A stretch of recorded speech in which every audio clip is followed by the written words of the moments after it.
Okay, please sign in. Welcome back from vacation for those that were on spring break. 5 members present. Okay, Ryan, have there been any changes to the agenda? There is one change, removal of the executive session. That'll be rescheduled for April 4th. Okay, can I get approval of the agenda as amended? So moved. Second. Okay, please vote.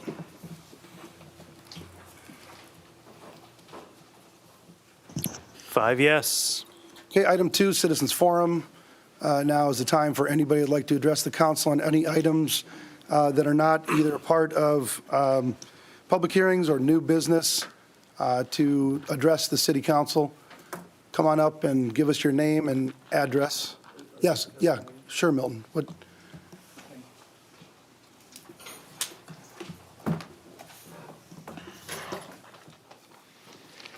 Good evening, ladies and gentlemen. My name is Milton Cole. I live at 2001 South 40th Court here in West Des Moines. My coming before you tonight is as a member of the Human Rights Commission. When we met a week and a half ago, Dr. Rick Salas, the HRC co-chair, said we needed to draw attention to the situation in the Ukraine. Audrey Kennis and Renee Hardman said we needed to draft a proclamation, which the mayor, the city manager, and legal counsel has done. Audrey and Renee suggested we have a vigil, which there will be this Thursday evening. Renee suggested that we encourage people to make financial donations and charged me to come up with 3 suggestions. The suggestions are International Red Cross, Doctors Without Borders, and Save the Children. There are people that are matching funds that are being given. For example, Save the Children, $50 will feed 3 children for a month, and there's someone that will match 10 times a gift of $50. So from the cities all around the world to this gathering tonight of the West Des Moines City Council, the civilized world condemns the invasion of the war of Russia into Ukraine. Whether average citizens, community elected officials like you, or some 200 plus Nobel laureates, support is offered for the Ukrainian people, and also the free and independent state of Ukraine as it faces increased daily Russian aggression. The moves of Russia recalls the Nazi Germany attack on Poland in 1939 and the Soviet Union in 1941. And while many chose not to speak out then, we are obligated to speak out now. And hopefully the resolution that you will pass will call other cities to stand tall, step forward, and do the same.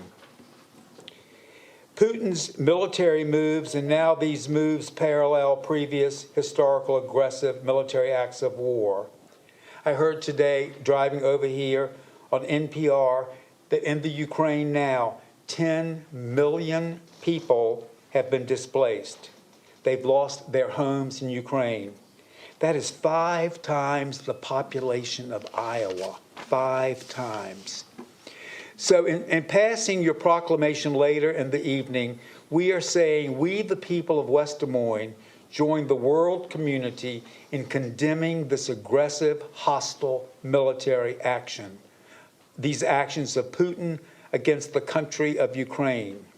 We are saying that we believe the Ukraine has a legitimate right to exist unencumbered by Putin's Russian troops.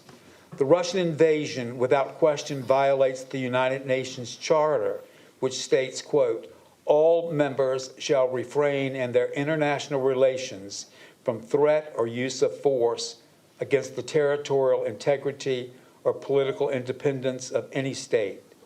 It ignores the Budapest Memorandum of 1994, which obligated Russia to respect the sovereignty, independence, and existing borders of Ukraine. Here in West Des Moines, Iowa, we respect and herald the calm and strength of the Ukrainian people. We are with you. Our hearts go out to the families and friends of all Ukrainians who have died and had their lives upended. I commend you for the resolution that you will be passing this evening. Thank you, Milton. Appreciate that. And I also, as Milton mentioned, I want to recognize Audrey and Councilwoman Hardman as well for their work on this and putting this all together, and including the candlelight vigil that we're going to have on March 24th. I believe that starts at 7 o'clock. So it'll be an honor to be there and read that proclamation. So, do you want to say anything? Okay, okay. All right, anybody else would like to address the Council on Citizens Forum?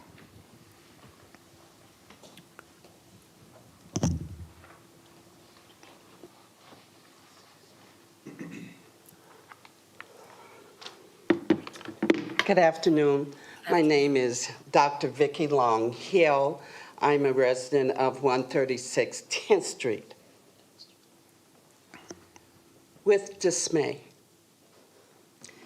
I stand before the City Council today, really perplexed and confused about our relationships. I would say the citizens' relationship. So in particular, we were called, when I say we, citizens of West Des Moines, we came before the City Council representative, City Manager, the Attorney, Mayor Gare, and Councilwoman Renee Hardman to discuss concerns we had about the property on 11th and Railroad. This property was declared legal nonconformance back in mid-1995. It's now zoned residence. And for the past 3 years, it has expanded its use to a point where we as citizens in the neighborhood are concerned about our safety and whether we are living in a safe environment.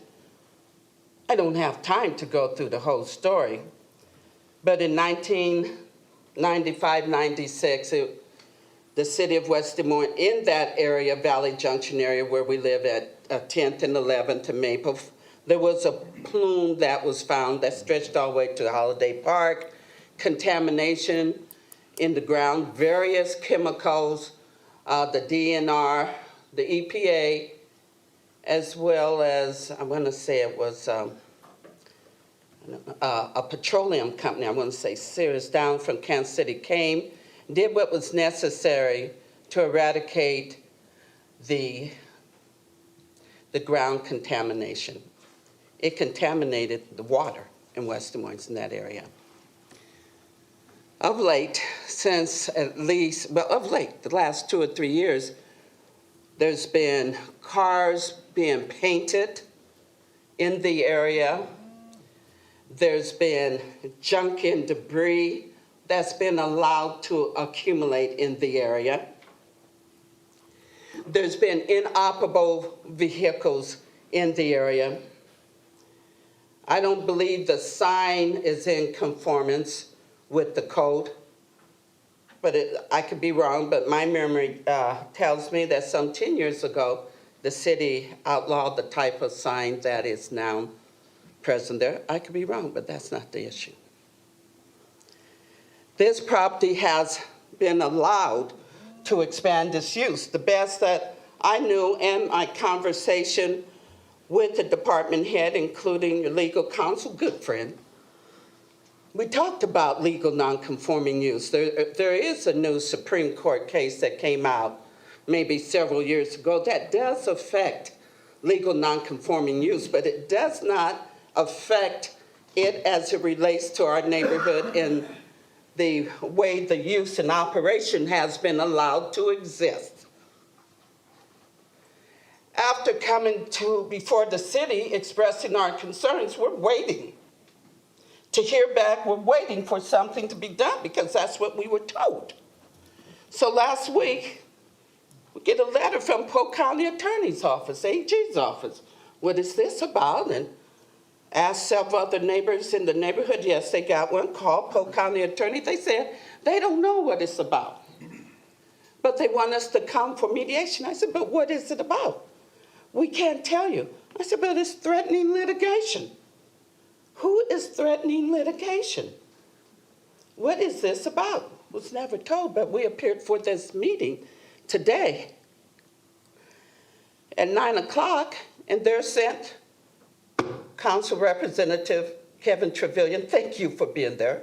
You've never came to us to discuss any of our concerns, but I'm so glad to have seen you there. Joe Proctor was there, and I believe another city employee, as well as 4 residents, only 4.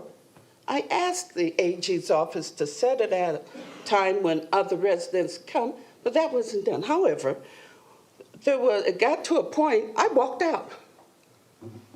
I didn't think it was the proper place to be. I didn't see how Polk County has jurisdiction over nothing that involved West Des Moines citizens. You have your home rule powers, and that's who I expect to come to us. Let's talk about it like we came to you. But that didn't happen.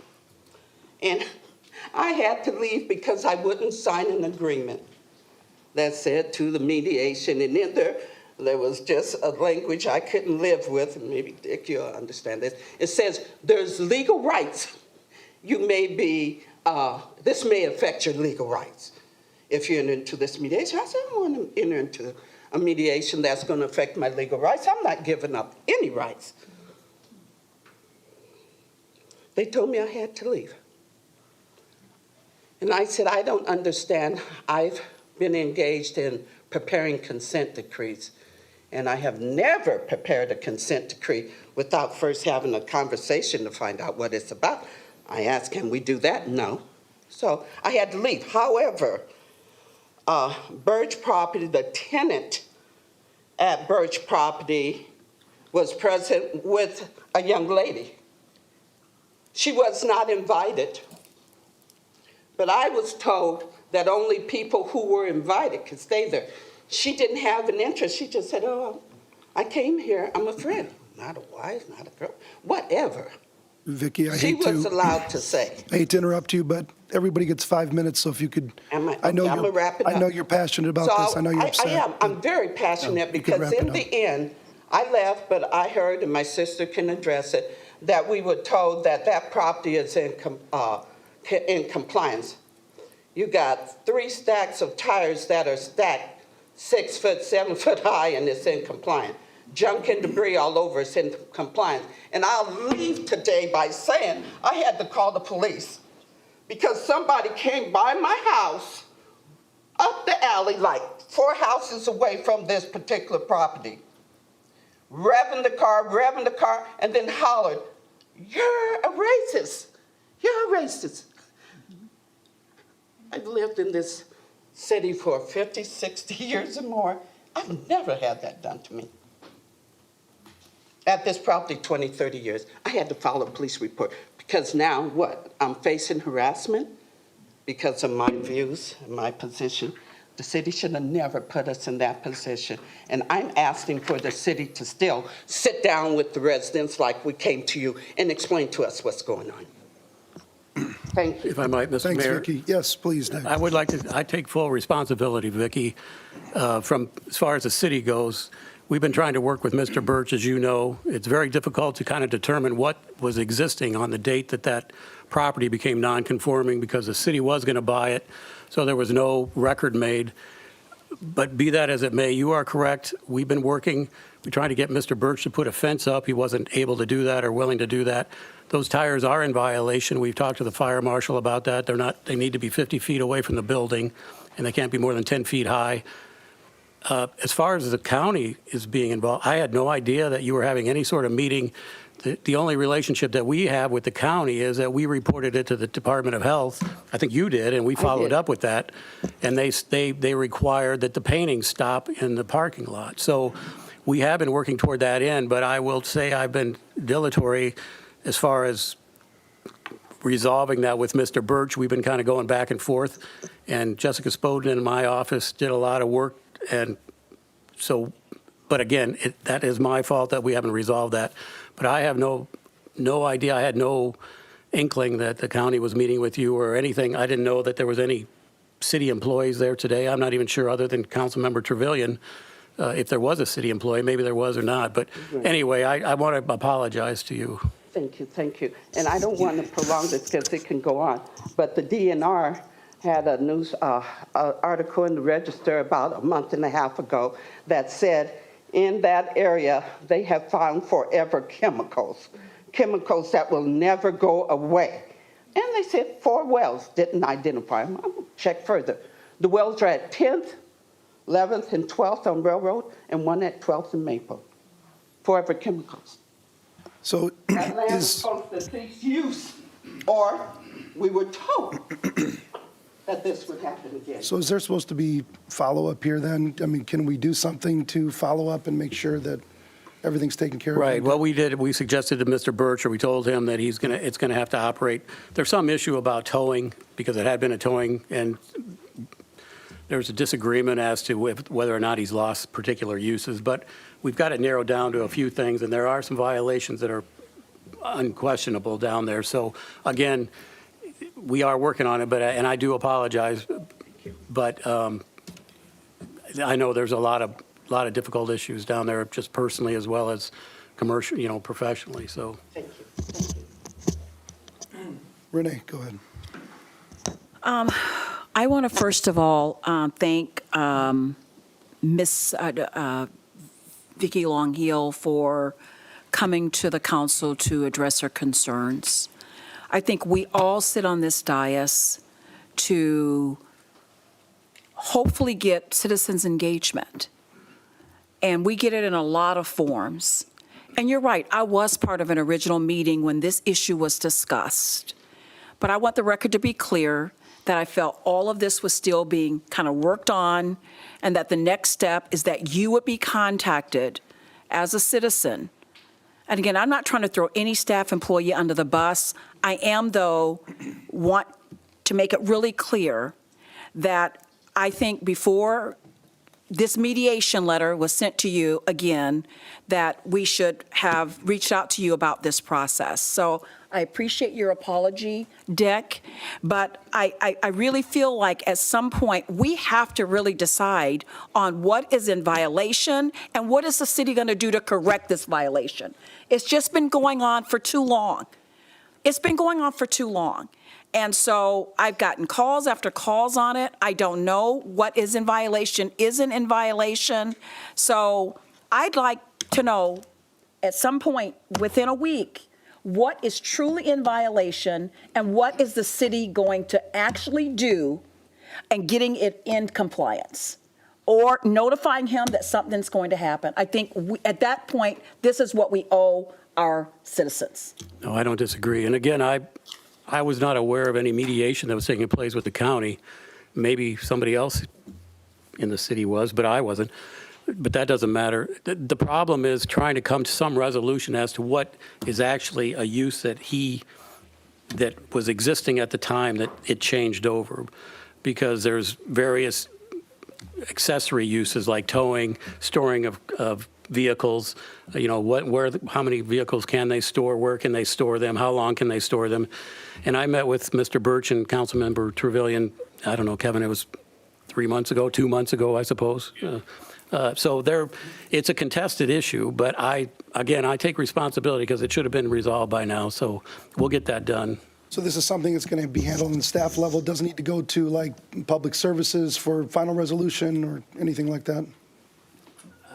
I suppose only if there's some disagreement between Mr. Birch and the city as to what he can actually do down there, then we might bring it to public. Okay, if there's a public services disagreement, you can bring it through. Right. Public services, have them take the issue up. So, okay, all right, thank you very much. But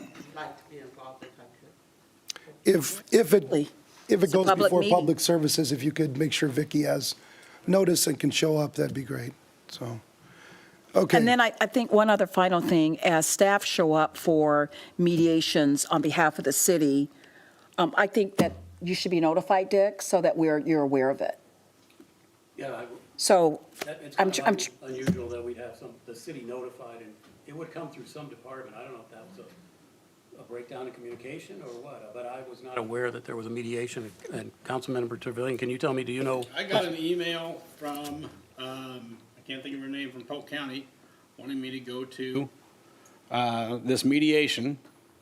And she asked if there was anybody else from the city, and so I told her, get a hold of Joe Corey, maybe he would be, interested or a part of this. And so he was there, and so was Adam, I can't think of his last name, from code enforcement. So it sounds like it's a Polk County issue. They should have reached out to our legal team to let you all know this was happening, and they didn't do that. But maybe we can reach out to them and say in the future, if there's something like this, you reach out to us, and we'll take it from there. I was assuming that this is part of the public health department from Polk County that brought this forward. It wasn't public health, it was, can't think what division she was from, but it was an independent mediator. Well, we'll follow up with it. wasn't with Polk County. Again, I apologize. I don't, Interesting. County Okay. issue, the city issue that was brought forth as we got to the meeting by the person. that- Vicky, if you're gonna talk, you gotta come up. I'm glad Next thing you you're- know, everyone's gonna be yelling stuff from the back of the room. It's not a county issue. It is a city issue, and we were told, once we got to the meeting, because we kept asking, why are we here, that Joe Birch, the tenant, had called for the meeting.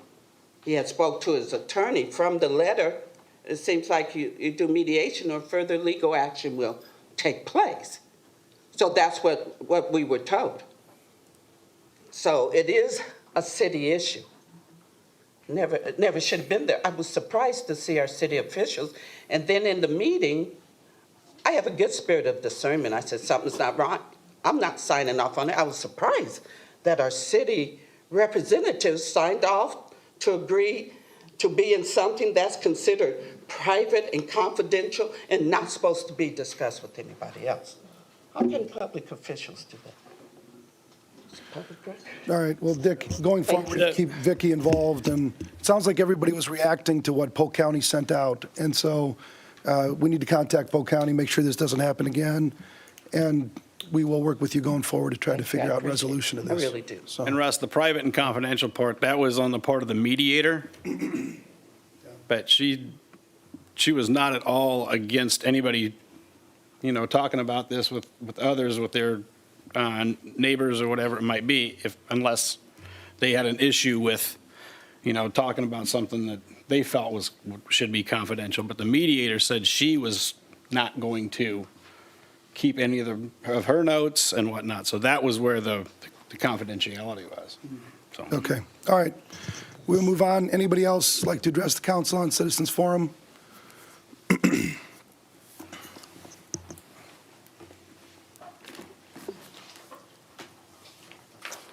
Rochelle Long, 106 11th, and standing as a resident. I wasn't going to get up and speak, but after hearing the conversation, I felt compelled to do so because I was at the meeting, and we were wondering why we were there. I'm not going to regurgitate what my sister said, but my property, when I look out my front window, I see that property. And not to boast, but my home is valued at over $200,000. And now I look out my window, my living room window, dining room window, and there's 60 to 70 tires. There's a huge, that the trucks sit down, garbage containers. This is what I'm looking at when I look out my window, and I am aware that, we're in a mixed zone community, historic Valley Junction, so we've lived with and beside businesses all our life. And what I said this morning was, it's not the business, it's how it's doing business. Because there's businesses all along Railroad, and you can see some of them look very, very good aesthetically. This just doesn't fit. And I told them, so when they come in, my property value went down. And it's not just because a business is there, it's just the kind of business and what the business looks like, it just doesn't fit, and it's like an eyesore for our neighborhood. We have worked really hard to try in this mixed zone community to still try to make our neighborhood look beautiful. And this property and the way it's being ran just doesn't do it for us. I was at the meeting and I said, you mean to tell me that you can have tires lined up against a building and that's in compliance? And the city people said, yes. The way it is, it's in compliance. Yes, they can have a huge dumpster in front of at the property where it's sitting, and it's in compliance. And I was like, if that's what it is, then we might need to revisit some laws, because no one should have to, especially when you're in a mixed zone area, you need to be real sensitive to the residents, and the residents need to be respectful of the businesses and things of that nature. But I had said, you know, there's a lot when we bring up issues, well, the rules and the laws, and I said, there was a time when you and I couldn't drink from the same water fountain. It was the law. But guess what? Then the laws got changed because we found over time that was not right and it was wrong. I think there's some things that are on these books that are not right, and it's wrong, especially for this historic mixed zone community, because it needs to be something that we can live with together, instead of being told, well, that's the rule, it's grandfathered, it's non-conforming. It doesn't fit, it's an eyesore. And I think it's up to the city to do something about it and not pit us residents against each other. Because personally, I don't have a problem with a tenant. He helps me all the time with, you know, I have an old car, he helps me. So personally, that's not the problem, and I told him that. The problem is the business, not you. We've had other issues that we brought up because we bring it and it just doesn't get fixed. We're told it's gonna get fixed and it just doesn't get fixed. And I told them this morning, my mom and dad have lived and died. They died without a curb that they asked for. You can just literally drive right from the street because there is no curb. So there's just too many things that we keep asking for, and over generation, it's not being handled and it's not being fixed. And I said, I don't want to carry this torch. I don't want to pass this torch on to my kids and to my grandkids. They shouldn't have to be talking about the same zoning and coding enforcement issues, that there's laws on the books, and we're telling the city, enforce the laws, enforce the code enforcements so that our neighborhood can look as best as it can in this mixed zoned community. That's it, that's all. Okay, thank you, Rochelle, appreciate it. Thank you. Okay, anybody else on Citizens Forum? Apologize for my voice. Anybody online that would like to address the council on Citizens Forum? Please hit *6 to unmute yourself.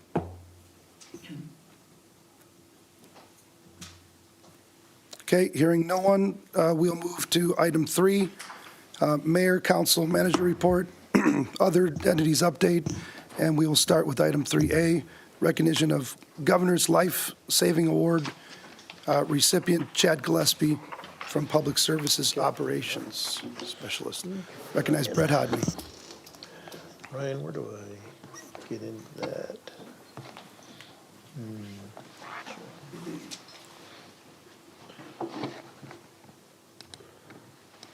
Thank you, sir. Brett Hodney, Public Services Director. It's with a great deal of pride that I have the opportunity to recognize one of our own city staff members, Chad Gillespie, one of the Public Services Operations Specialists for the Public Services Department, a member of our team. I have a little summary I'm going to read of what Chad did here recently. On February 13, 2020, Chad was patrolling a snow zone in Madison County and checking road conditions after the previous day's freezing precipitation. At 9:55 a.m., he pulled over to the side of the road when he noticed a damaged barricade at Veterans Memorial Parkway and South Grand Prairie Parkway, the intersection there. As he looked over the area to see if he could figure out what happened to the barricade, he noticed in the distance that an SUV had crashed and was resting upside down on its roof in the snow. The high profile of his large snowplow helped him to see the vehicle, which was hidden from traffic on the roadway and located about 100 yards west of the intersection. Chad immediately called his supervisor to let him know that he was getting out of his truck to investigate. As he approached the badly damaged SUV, he could see a person trapped inside the vehicle. So he immediately called 911 to get an ambulance en route. He then stayed and attended to the injured driver, Stephen Lose of Menlo, Iowa, who was alert and breathing, but suffering after spending nearly 15 hours in his Nissan Xterra with temperatures below zero. After approximately 13 minutes, an ambulance arrived at the scene and the crew began working to remove him from the badly damaged vehicle. Mr. Lose was positioned in the SUV with his back against the passenger side front door window, his head forwards towards the vehicle windshield, and his feet toward the back seat. His seatbelt was locked, but there was a significant amount of extra slack in the belt as a result of the violent movement of his body as the SUV rolled numerous times. After crews removed Mr. Luce and transferred him to an ambulance, he was taken to Mercy One Medical Center in Des Moines. Upon his arrival, his core temperature was 76 degrees, a far cry from the 98.6 degrees of a normal body.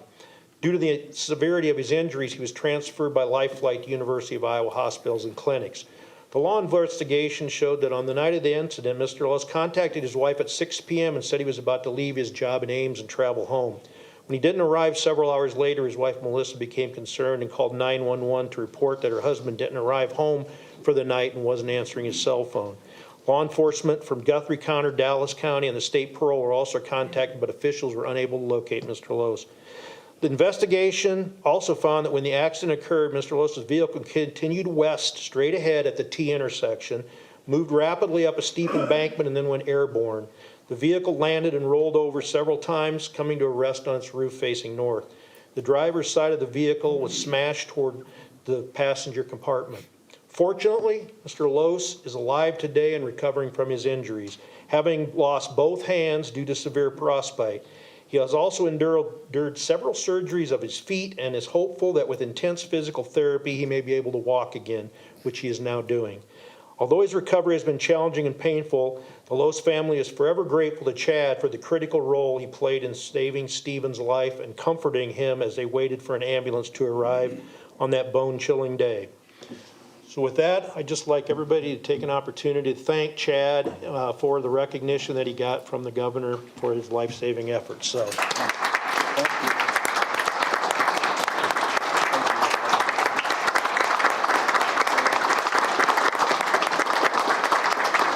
Mayor, would you come down and take a picture?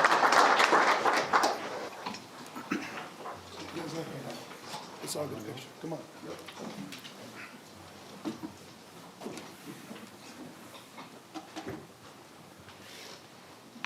Unbelievable. Thank you, sir. Thank you. It's incredible.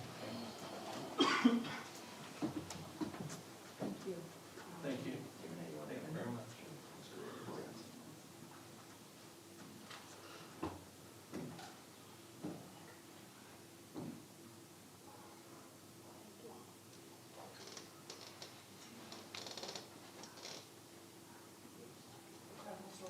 Thank you. Thank you all. Well done. Thank you. Thank you. Thank you. For the opportunity. Thank you. Thank you. Thank you.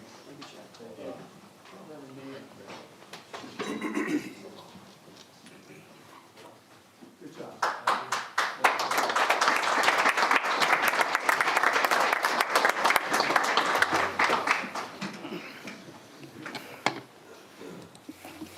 Okay, and with that, we're going to move on to Mayor, Council, Manager report, and we will start with Mr. Lotz.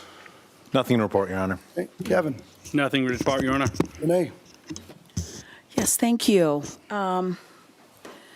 Since our last meeting, I just want to report out that participated in another historic Weston Wayne Master Plan meeting. Each time we meet, I think we're making progress. I'm looking at Meredith. I'm hoping she's shaking her head. Sometimes progress is slow but deliberate, but we're still meeting and trying to work forth what will be good for us when we're all said and done. I told them that when we're all said and done, we're going to the tavern to celebrate. We might have to be there all night. I attended the wonderful Human Rights Commission meeting. I think the results of what they talked about was meaningful and impactful, and looking forward, and thank you, Mr. Mayor, for your willingness to be there on Thursday night to read the proclamation so that all of our citizens in West Des Moines understand that this isn't a political issue, it's a human rights issue, humanity issue, and peace issue. So for us to take a stand, just to acknowledge that, I am proud of this city for doing that. I want to also say that, since the last time we met, we lost a beloved West Des Moines. We lost a man by the name of Mr. Robert Parks. He transitioned to heaven last week. And Mr. Robert Parks was the first African-American city council person that got to sit in this dais and make decisions that we're benefiting from today. And I want to say that my heart was very saddened when I got the news over Facebook, and I called Mr. Mayor the minute I got the news, and I was inconsolably in tears about the loss of what I consider greatness. And when I say that, it is not easy to take a seat and to try to represent this city, but it's certainly even more difficult when oftentimes you find yourself in the minority. And I'm going to say that because I'm going to speak truth to what that is all about.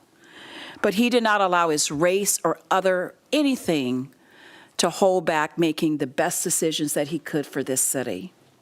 And so I know that it happened on a Thursday. We couldn't get a proclamation ready for that, but we're waiting for other things. And so there will be a proclamation reading, hopefully in a couple of weeks, that we will honor his legacy.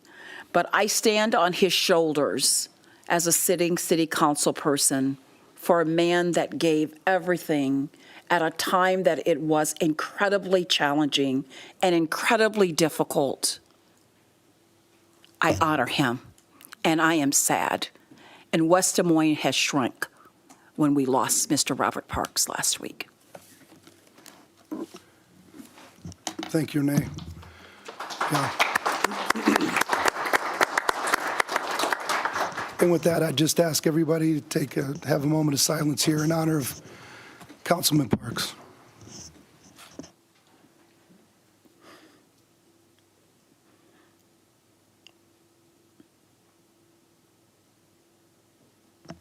Thank you so much. Thank you, Mr. Mayor.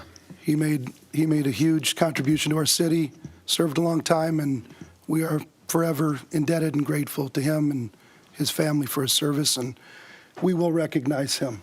And thank you for your beautiful words, Renee. Matt? Thank you, Mayor, and Renee, very well said.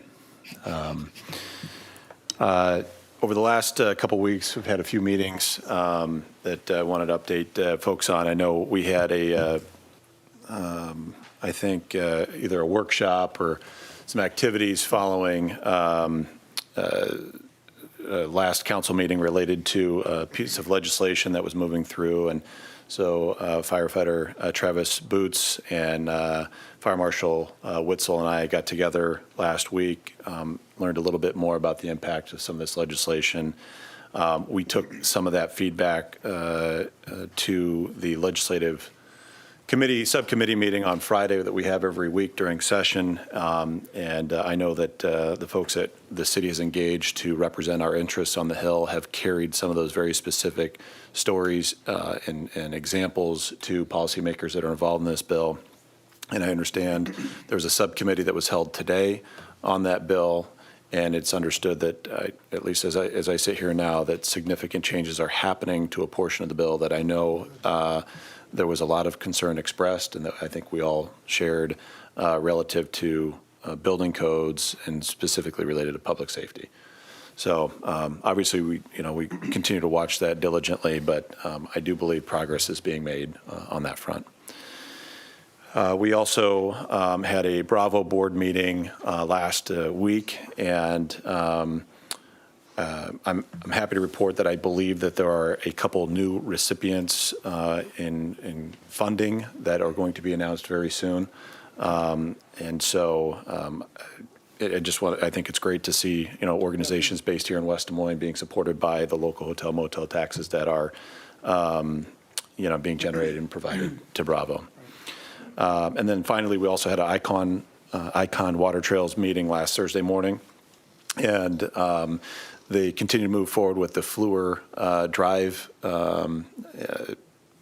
enhancements to the water trails there, and I understand that they're in close collaboration with Sally and the team about perhaps moving forward some projects even later this fall. So in short, a lot of good things happening there, and I think there's a lot of interest in moving some of those projects forward. That's all I have at this time, Awesome. Mayor. Thank you, Matt. Thanks for the update. Greg?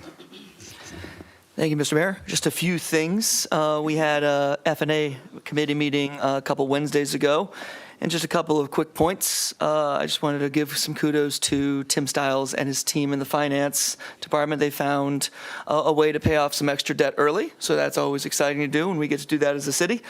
We also discussed Jim Jacobson met with Councilman Trevelyan, talking about doing some further looking into the historic buildings in Valley Junction, particularly finding ones that weren't kind of cataloged earlier on. So looking forward to moving forward with that process to kind of determine the history of Valley Junction even more, because the more information we have about the history, the better decisions we're going to make, because it's such an important part of our town.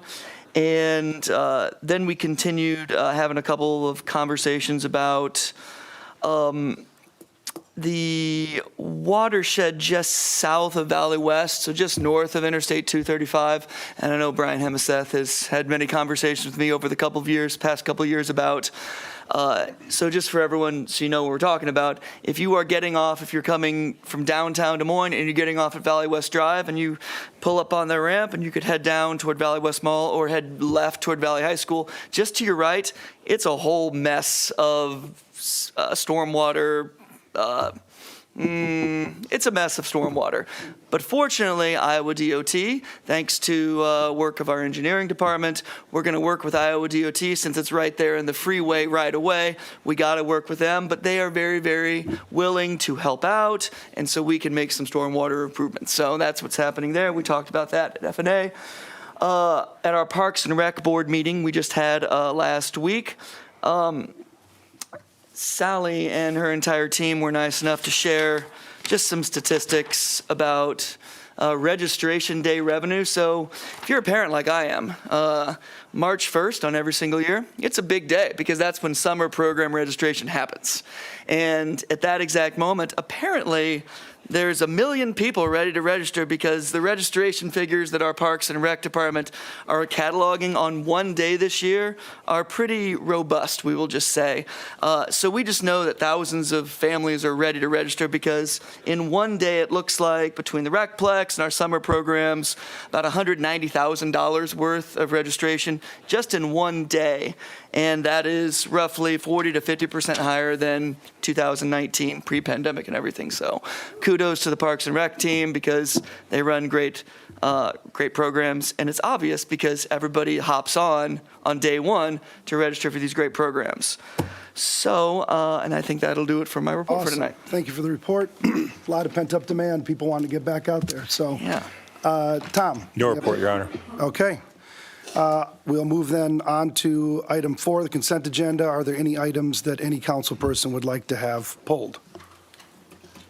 Thank you, Mayor. Yes, 4K2, 4M1, and 401, they all relate to the same sort of, it's all related to digital conduit, and so.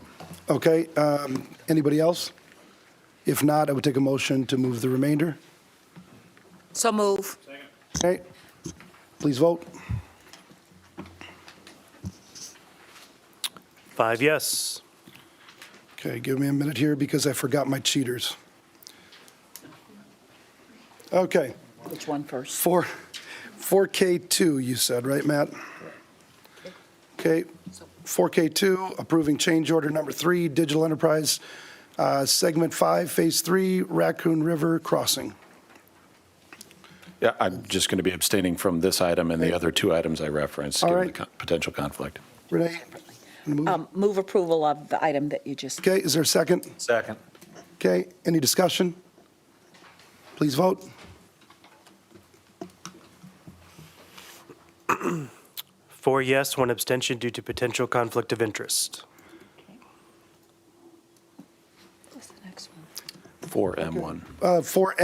4M1. Okay. This is a resolution ordering construction, digital enterprise, conduit deployment, second floor, phase 4. So move. Second. Okay, any discussion? Okay, please vote. Up.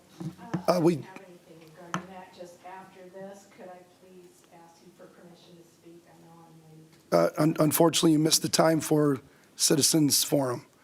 So You can't cut me a break. if you want to stay around to the break, we can give you, Well, I would rather have it recorded. the meetings are recorded until we adjourn. So if you want to stick around until other matters, Important, the last time I was here, you guys cut it off, so. okay? Cut it off at an If you want to talk under other matters, you're welcome to do that, but we've got to move on, I'll wait till okay? another matter. Okay. Unless I can do that now, 'cause this is. Nope, you got to wait till other matters, I'm sorry. Okay, thank you. Yep, Amy Buer, by the way. Yep. 8415 Mill Civic Parkway, West Des Moines. Okay. 115-770-4941. There's a Okay. motion on the floor. Right. okay, we've done the vote? Not, we Okay, just need one please more. vote. 4 yes, 1 abstention due to potential conflict of interest. Okay, 401, resolution accepting work, digital enterprise, segment 5, phase 3, Raccoon River Crossing. Can I get a motion to approve? Move approval. Second. Okay, any discussion? Okay, please vote. We will show Matt abstaining. 4 yes, 1 abstention due to potential conflict of interest.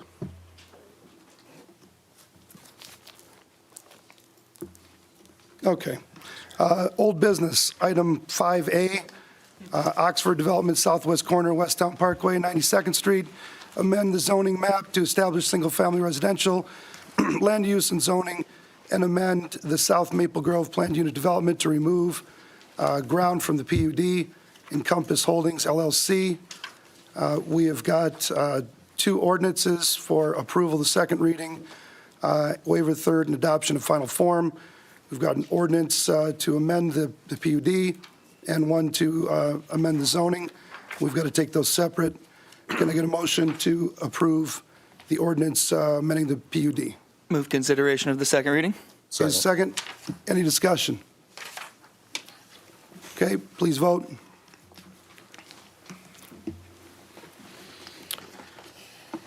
Five yes, an ordinance amending the city code of the city of West Des Moines, Iowa, 2019, and ordinances pertaining to plan unit development number 72, South Maple Grove, district regulations and guidelines. Move for approval of the second reading. Second. Okay, please vote. Five yes. Move to waive the third reading and adopt in final form. Second. Please vote. Five yes. Okay, now the ordinance dealing with consistency zoning. Move consideration of the second reading. Okay, Second. Okay, any discussion? Just a reminder that this is going to be really helpful for the folks on the northwest side of the city. So excited about this. Awesome. Please vote. Five yes, an ordinance amending the official zoning map of the city of West Des Moines, Iowa, 2019 by amending Title IX zoning, Chapter 4 zoning districts and maps. Move approval of the second reading. Second. Please vote. Five yes. Move to waive the third reading and adopt in final form. Second. Okay, please vote. Five yes. Okay, item 5B, Stonewood northeast corner of Booneville Road and future South Grand Prairie Parkway. Amend the zoning map to establish single-family medium-density residential land use and zoning. Stonewood, Inc., CPA. We've got an ordinance for approval, the second reading, waiver, third reading, adoption in final form. Can I get a motion? Move consideration second. Second. Okay, any discussion? Okay, hearing none, please vote.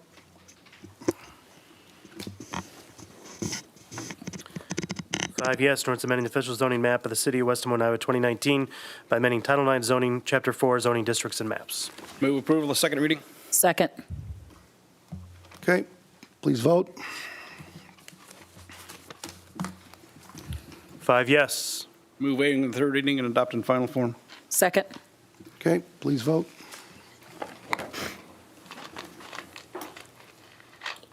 5 yes. Okay, item 6, public hearings. Item 6A, this is a time and the place for a public hearing to consider conduit network license agreement initiated by Iowa Network Services, Inc., doing business as Arion Network Services.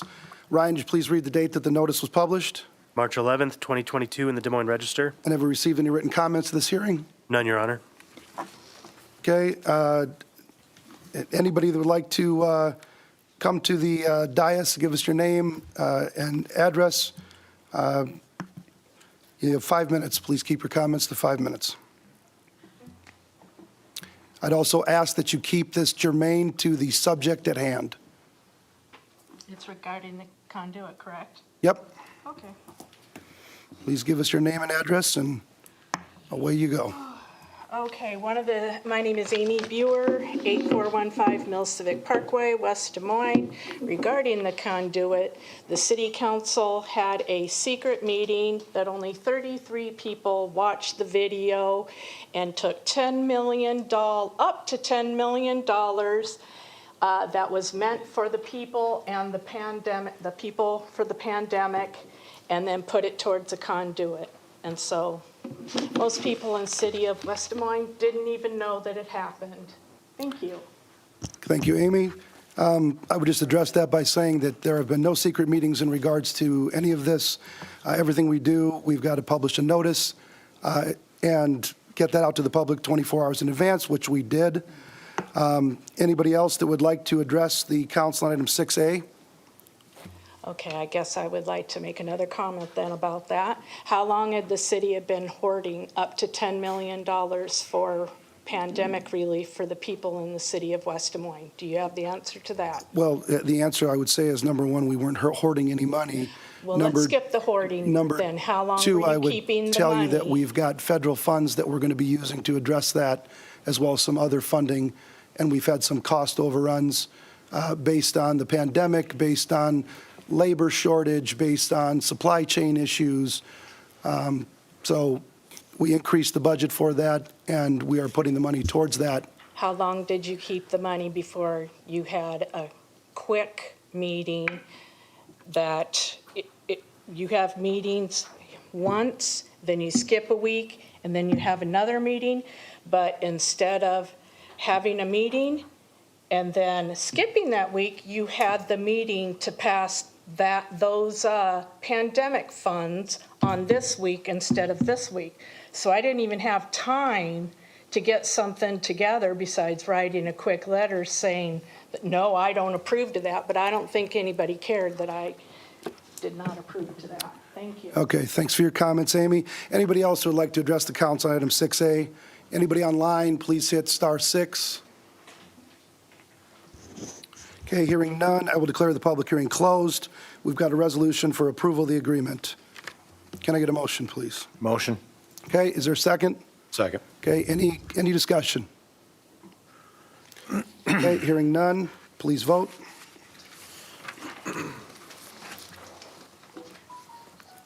Five yes. Okay, item 6B, this is a time and place for a public hearing to consider 2022-2023 fiscal year operating capital budget initiated by the city of West Des Moines. Ryan, would you please read the date the notice was published? March 4th, 2022, in the Des Moines Register. And have we received any written comments to this hearing? None, Your Honor. Okay, anybody from the audience who would like to address the council on item 6B, please come to the podium, give us your name and address. Anybody online, I would also take that at this time. Please hit *6 to unmute yourself and give us your name and address. Okay, seeing and hearing none, I will declare the public hearing closed. We've got a resolution for approval of the budget, and this was discussed at length at our budget workshops on January 18th and February 7th. Can I get a motion to approve the resolution? Motion. Okay, moved. Is there a second? Second. Okay, is there any discussion? Quick comment on the budget. You know, I'm the newest member of council here, and I'm really proud. I got done talking to Mr. Haddon, our city manager, about just how our city is run and how well it's run. And I think it starts at the top with the mayor and the city manager and the staff that we have. When I came to council, I knew it was going to be run well. I didn't know how well it actually is run. And so I want to thank all of the staff and the work that they do. I'm really proud to report to my constituents how well things are run. Sometimes things don't always go according to plan, but I'm proud to sit on this dais with you all and represent this city because I think we do have a good thing going on here. I appreciate those comments, Doug. I would agree. We've got incredible staff.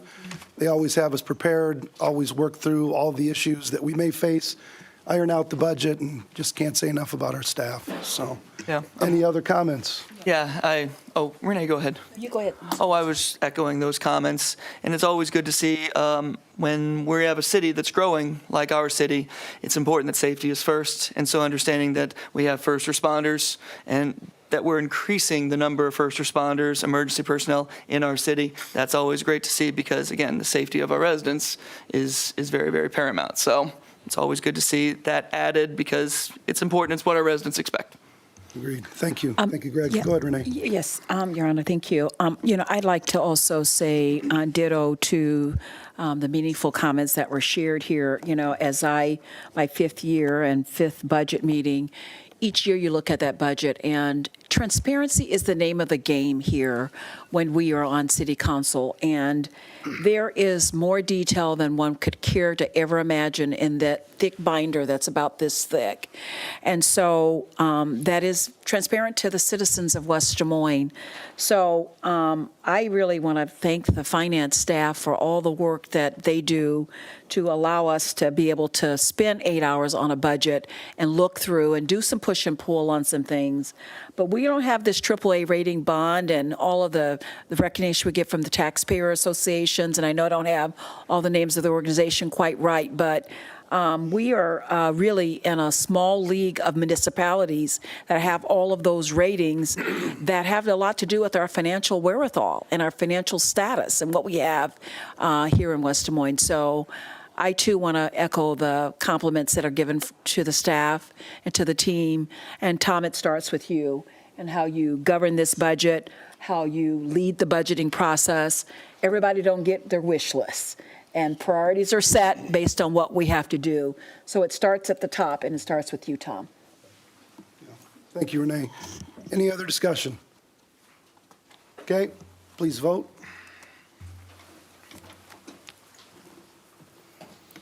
Five yes. Okay, item 6C, this is the time and the place for a public hearing to consider Southeast County Line Road, Veterans Parkway to Southeast Arilla Road, initiated by the city of West Des Moines. Ryan, would you please read the date the notice was published? March 11th, 2022, in the Des Moines Register. And have we received any written comments to this hearing? None, Your Honor. Okay, now is the time for anybody from the audience who would like to address the council on item 6C. Please come to the podium, give us your name and address. Anybody online, if you'd like to address council, please hit *6 to unmute yourself. Okay, hearing none, I'll declare the public hearing closed. This item, I would just note, and the next 4 items, all were emailed to the Public Services Subcommittee, and there were no objections to these items. Can I get a motion to approve the resolution on acquiring the agricultural property? Motion to approve. Okay, is there a second? Second. Any discussion? Okay, please vote.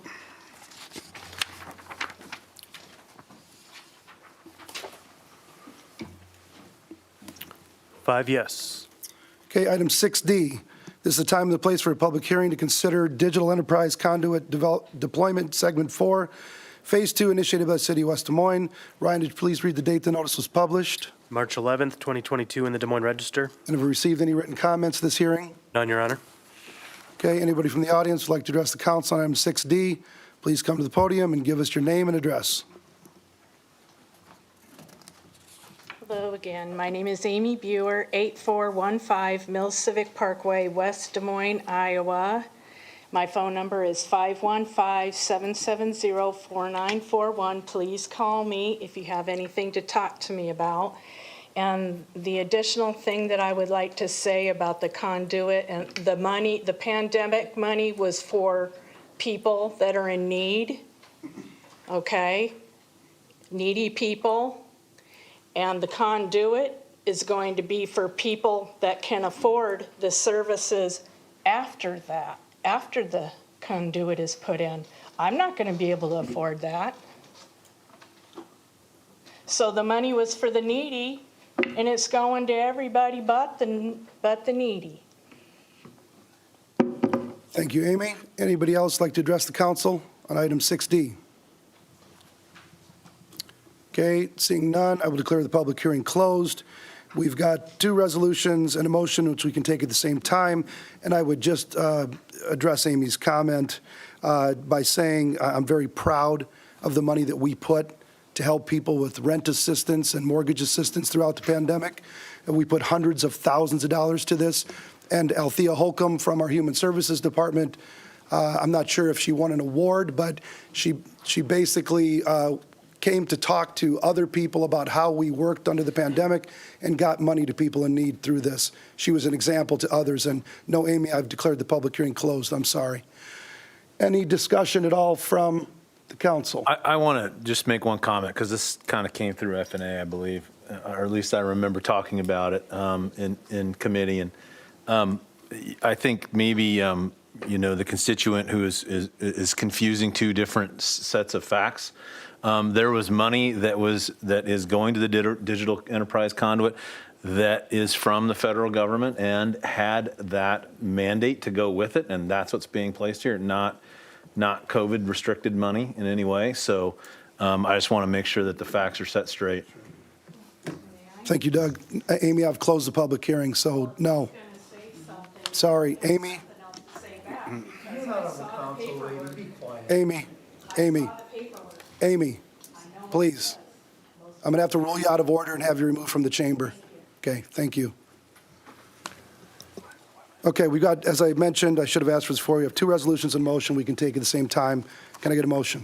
Motion. Second. Okay, any other discussion? Okay, please vote. 4 yes, 1 abstention due to potential conflict of interest. Okay, item 6E, this is a time and a place for a public hearing to consider 2022 HMA resurfacing program initiated by the city of West Des Moines. Ryan, would you please read the date the notice was published?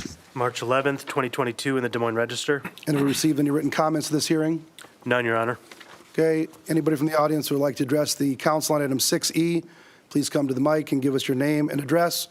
Anybody online, please hit *6 to unmute yourself and give us your name and address. Okay, seeing and hearing no one, I will declare the public hearing closed. And again, we've got two resolutions and a motion, which we can take at the same time. And like the other items, this was emailed out to the Public Services Subcommittee because there was no meeting at that time and there were no objections to this. Can I get a motion? Move approval. Okay, is there a second? Second. Okay, any discussion? Okay, please vote. 5 yes. Okay, item 6F, this is the time and the place for a public hearing to consider South Service Area Segment 4 and 10 sewers initiated by the city of West Des Moines. Ryan, would you please read the date the notice was published? March 11th, 2022 in the Des Moines Register. And have there been any written comments to this hearing? None, Your Honor. Okay, anybody from the audience that would like to address the council on item 6F, please come to the podium and give us your name and address. And again, anybody that would like to address the council online, please hit *6 to unmute yourself. Okay, seeing no one, I will declare the public hearing closed. And again, we've got two resolutions and a motion which we can take at the same time. Move approval. Second. Okay, any discussion? Okay, seeing none, please vote. 5 yes. Okay, item 6G.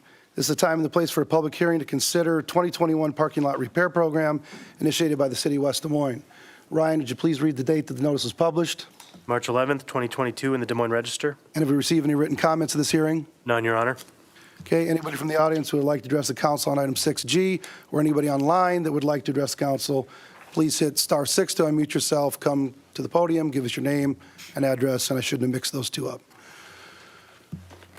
Okay, seeing and hearing no one, I will declare the public hearing closed. And again, we've got two resolutions and a motion which we can take at the same time. Move approval. Okay, is there a second?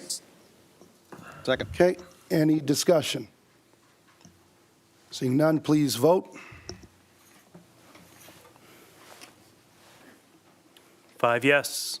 Okay, item 7A, new business, Fairway Stores, Inc., southeast corner of Mill Civic Parkway and South 81st Street, approve preliminary plat to create 2 lots and approve a site plan to allow construction of a grocery store, Fairway Stores, Inc.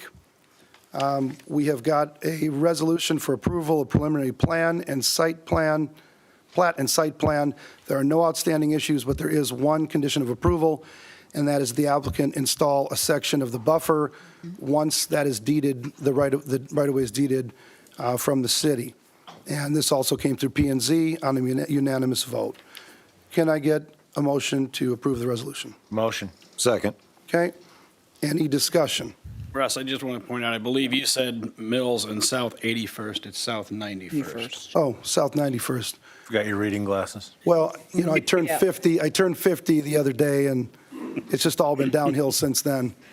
So, I just wanted anybody listening to make sure that they, South Had the right 91st, spot. you got me on pandemic support too, instead of paramedic, but I need one. he starts his reading lessons next week. Okay, please vote. Please vote.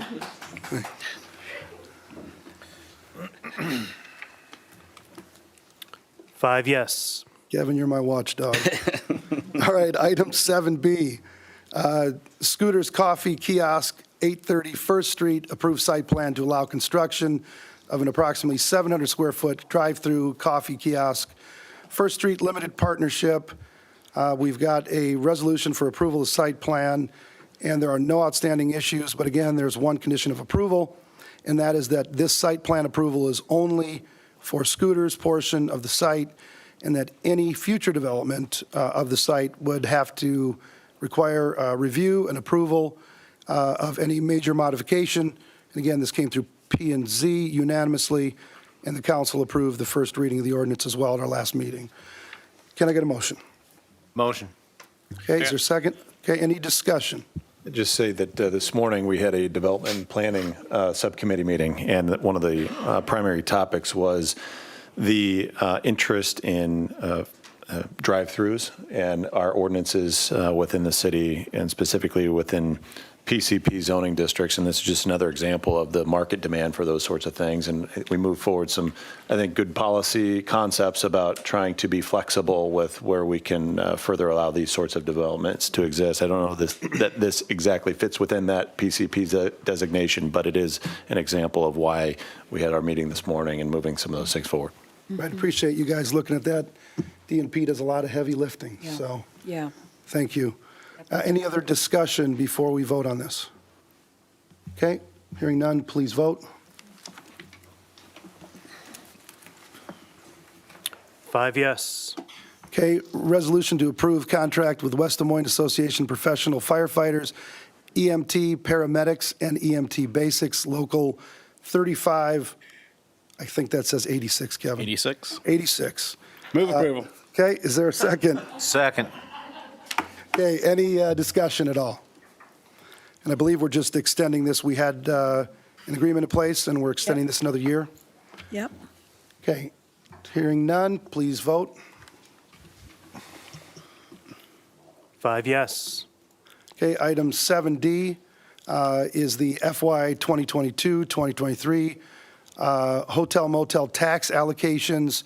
I know that Councilman Hudson and Councilman Lotz have had a lot of meetings going through this and listening to presentations and providing a thoughtful recommendation as to the allocations from our hotel motel tax that is laid out before you. And I would just simply take a motion to approve the allocations as recommended by F&A. Move approval. Okay, is there a second? Second. Any discussion?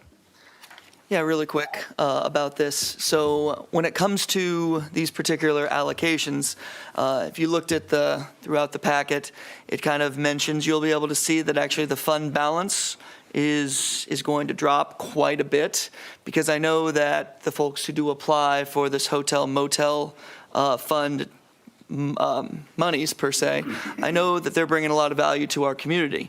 But obviously, over the last year, hotel, motel taxes have not been as strong as they were 2 years ago before the pandemic. So we're still at about an 80 to 90% talking to Greg over at CVV. Now, good news is, like, starting right now, things are really picking up with hotel, motel, but this money is like allocated in arrears. So we're still kind of catching up.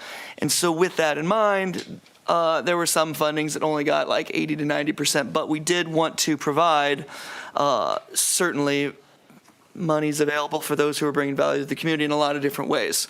And so that's why, even though the value of our fund drops from 700,000 all the way down to 270,000, which is probably a little bit more than we wanted to probably normally do, given that, and given that there's so many organizations that do so much for our city, we wanted to provide at least that 80 to 90% value. So that's why Councilman Lotz and I came up with those kind of numbers. So just a little contextualization for Thank you. you for all your work. Renee? Yeah, this is really important here because, you know, when we look at what we do here and people say taxpayer dollars, and here we are looking at hotel motel tax revenue that comes in from people coming to West Des Moines and staying.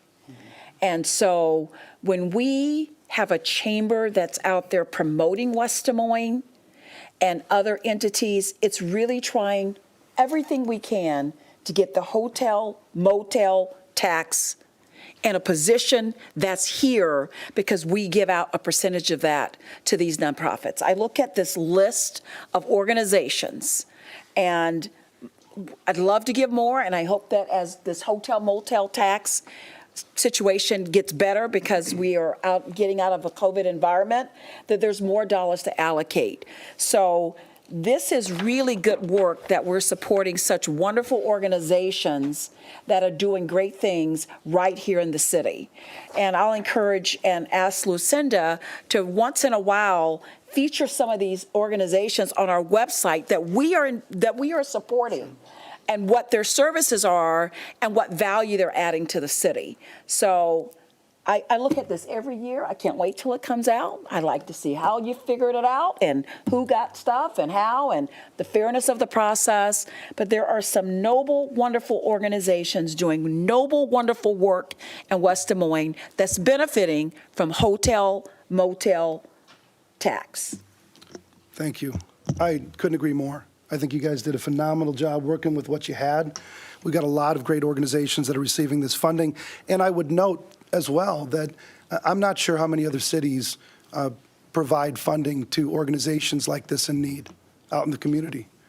Because I've asked, when I sat on F&A myself, people that came to present and ask for funding, if they'd asked other cities for funding. And some of them said yes, some of them said they didn't have a process for that. So I really appreciate what we do here, and it is great organizations providing great services in our community.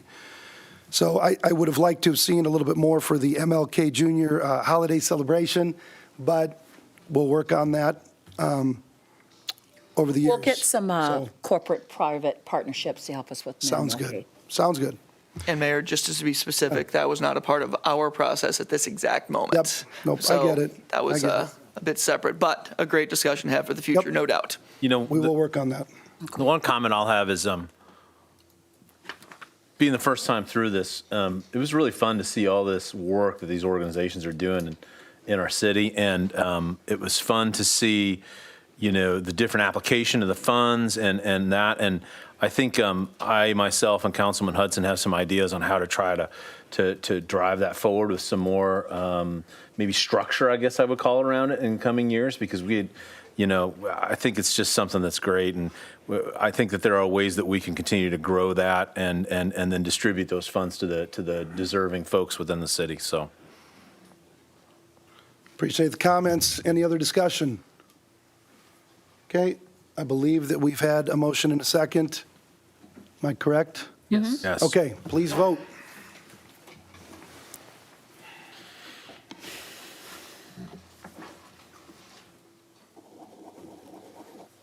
I think somebody's vote didn't get recorded. Five yes. There we go. All right, moving on, item 7E. This is the historic West Des Moines commercial redevelopment funding. We've got a resolution for an amendment to the Property Improvement Fund and the Regulatory Compliance Fund programs. What we're doing in this is essentially, I had asked the council and FNA specifically to take a look at the contributing properties in the historic West Des Moines area and try to do something to place a little bit more emphasis on those contributing properties. Try to reward doing more rehab rather than tear down. And what we've got here is a couple things. Number one, applicants from contributing buildings are able to get $25,000 additional with this amendment from each one of the different funds. And we are also looking at putting in $800,000 to this fund from monies that were previously allocated for something else that we no longer need in the budget. What I would ask on this particular item, and I've had some discussions with Clyde, is that we would defer on this tonight, bring it back to FNA at the next meeting if possible. Not sure if that's possible. Okay, the next meeting this Wednesday for discussion. There are a couple different amendments to this that I would like the council to consider. One of those is putting some sort of funding, some percentage of this reallocation, $800,000, towards the co-sign program. And I understand that, and I appreciate Councilman Trevillion's work on this and research, that the actual co-sign program itself is no longer up and running, but we are looking at doing something on our own to help the merchants down there with the signage. So I'd ask you to look at that in FNA and have a discussion. My thought would be to allow up to a certain amount, and if that amount is not spoken for, if the demand is not there over a period of time, then the money flows back into these two funds, the Property Improvement Fund and the Regulatory Compliance Fund. The other thing that we discussed is under these two programs and the property tax rebate program, we have a provision that says that you cannot, if you receive funding from one, you cannot receive funding from the other, being property tax rebate program and the other two programs. So I would ask FNA to take a look at that and look at amending that out so that for contributing properties, they can not only receive the additional $25,000 from each one of these other programs, Property Improvement Fund, Regulatory Compliance, but that they can also qualify for property tax rebate up to some amount.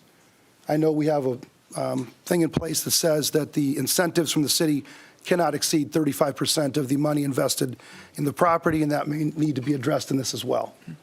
So for those reasons, I would ask to defer this back to FNA at the next meeting. Mr. Mayor, I'll make a motion to defer. Okay, is there a second? Second. Okay, And- further discussion. Yeah, and just so we're kind of clear, Mr. Mayor, I appreciate what you're saying about clarity. I think clarity is a really important thing, and if there's any sort of ambiguity in these particular, in the Property Improvement Fund, Regulatory Compliance Fund, if there's any sort of ambiguity, it's really, really important to clear that up now. Given that, though, I know there are some people who might be itching to apply. And for those folks, if you are itching to apply for some sort of one of these programs we're talking about in Valley Junction, if that is happening, then I want to really take a moment to reassure you, and maybe Clyde, you could help us out really quick, just by, you could just nod yes. Is this going to delay any sort of application? Is this going to, like, if you're really itching to get this application in, so hopefully you could receive some of the funding from this, but is this going to delay them? What I was looking at initially was to try to open up application period starting April 1. So there may be a slight delay. If we go to FNA at their Wednesday meeting, then we can come back to the next city council meeting with council take action on those amendments. And then I would say, you know, it shouldn't delay people submitting applications. I've already had some discussions with some property owners that have already expressed an interest about if funding became available, they wanted to participate. Also had some conversations with the foundation that, you know, we're heading that direction. So, we'll use all of our social media efforts and everything else to get the word out to merchants and property owners about the program being available. I would say that we would probably take applications up until probably the end of May, 1st of June, then have council and FNA take action on those so that people would be able to start their projects and say by July 1st. I was going to say, the money's not available, even if we approve this tonight, till July 1. And it's So it shouldn't- reimbursement anyway, so nobody's going to be in a position to ask for reimbursement anyway until Okay. after July. So people can still apply, we can take applications, do everything we were going to do if we bring this to FNA, and then bring it back at our April 4th meeting. Right. Okay, Thank you. And Any- as long as we're communicating effectively, then yeah. okay. Any other discussion, and then before I go to Amy? Any other discussion? Okay, Amy, come up to the podium. Amy, come up to the podium, please, I'm sorry. I recognize who he is now. And give us your but name. He did not give his name, so why am I required to give my name and this person doesn't? So please, No. I'd like to know who that is. Clyde, come on up, give us your name and your position, please. Nope, appreciate that, Amy. Clyde Evans, Director of Community and Economic Development, and I came up at the request of Yes. Councilmember Hudson. Yep. Nope, appreciate that very much, Clyde. Amy, thank you for that. Okay. With no further discussion, I guess I would ask to please vote on deferring this to our next meeting. 5 yes. Okay, item 8A, receive, file, and/or refer. We will receive, file, and refer receive and file, I should say, the FY21 Annual Comprehensive Financial Report, and, we will refer it. We'll refer it to Finance Administration Subcommittee, where they can have a thorough discussion over the CAFR. You're going to be busy. You guys keep piling work on us. What's the deal? This will be fun for you. Yeah. As a member of Planning and Development, I'm not going to pull out the violin. Okay? Trust me on that, okay? Okay, item 9, other matters. We've got legislative update with Jamie, and I've also promised Amy that she could have her 5 minutes. Jamie, why don't you go ahead with the legislative update first, and then we will have Amy Jamie speak. Lutzring, Deputy City Manager. I appreciate that. I have to pick somebody up from choir practice at 7. No problem. It's important. This past week, legislature met their second legislative funnel deadline. So any policy bills that didn't make it to the floor or receive floor approval in their originating chamber are considered dead and not eligible for further consideration. So, of course, there are exceptions. Ways and Means, usually the governor's priorities, appropriations, leadership. I think that's all of them. And oversight, yep. Oversight. Correct. And then chamber rules allow for kind of procedural exceptions, but I don't think we see those terribly often. So just a brief update. Councilman McKinney talked about the governor's workforce tax bill. We are fine-tuning a public comment to express our concerns about Section 10, and then, of course, patiently waiting this very elusive and lengthy amendment to this bill that continues to evade us. But as soon as we get a copy, we'll be interested in reviewing that. There is an issue that we are registering undecided on. It's House File 2552, Senate File 2371, Business Property Tax Credit Backfill. This particular program, the Business Property Tax Credit Program, is a program, is a program, it's a state program that where the state will grant a property tax backfill, if you will, to businesses who apply for that from the state after they've paid their local property taxes. The state has kind of told cities or lobbyists that, the administration of the program is burdensome, which is fine and understanding. But there's also some language in the proposed legislation that would indicate in future years they'd perhaps no longer fund the program.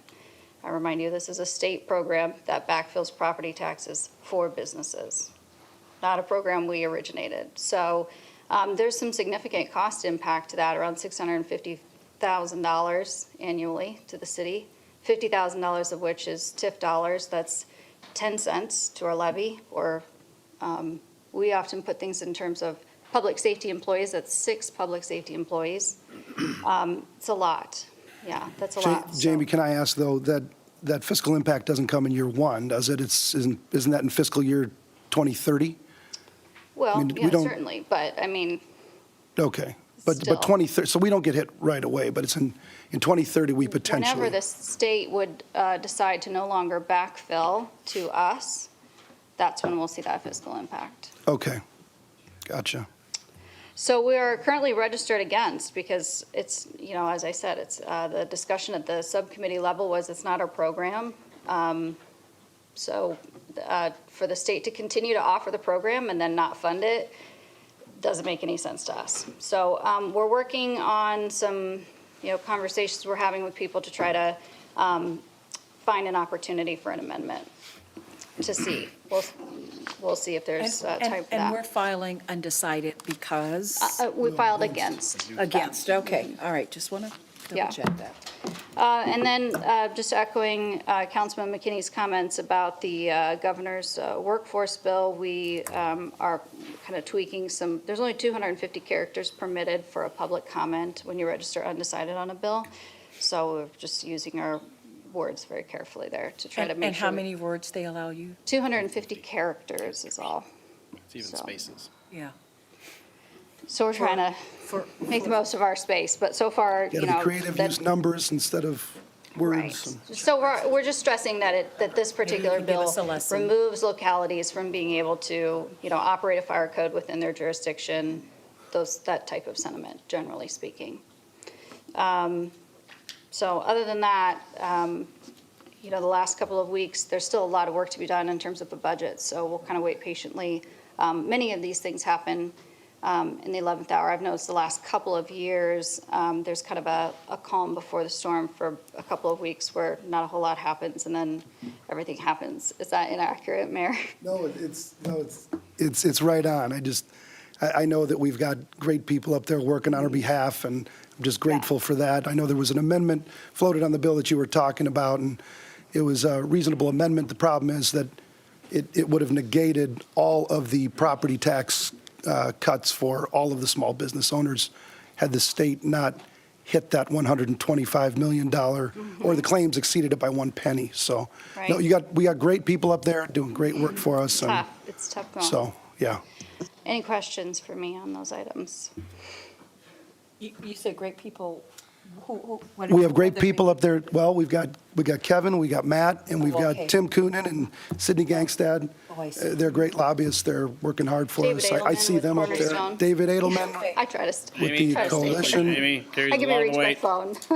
We got Jamie. We've got the League of Cities. League of that Cities does a great job. Cornerstone is David Edelman and Matt Hinch are both very Got a lot of people. effective. Okay. Okay? Thank you all. Thank you, Thanks for letting Jamie. me go. Appreciate it. Go pick up your kid. Amy, come on up. You got 5 minutes. Make them count. Okay, thank you. Yep. Amy Buer, 8415 Millcivic Parkway, West Des Moines. Phone number 515-770-4941.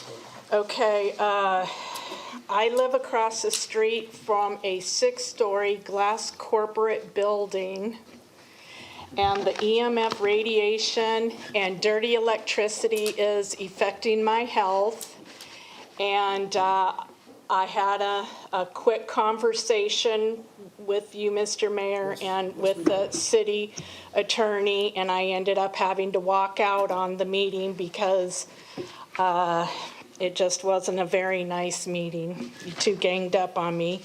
But one of the things that was said, I have it recorded, one of the things that was said is prove it. No, it was not, Amy. Prove my health. Yeah. So here you go. She has 5 minutes. Thank you. Oh, you don't have your reading glasses on. Yeah, it's hard to Okay. see. Thank you. Okay, that is from She's just, EMF radiation and that You- too. you have to You need to speak be up. at the podium. Okay, I want you should to not see be- this.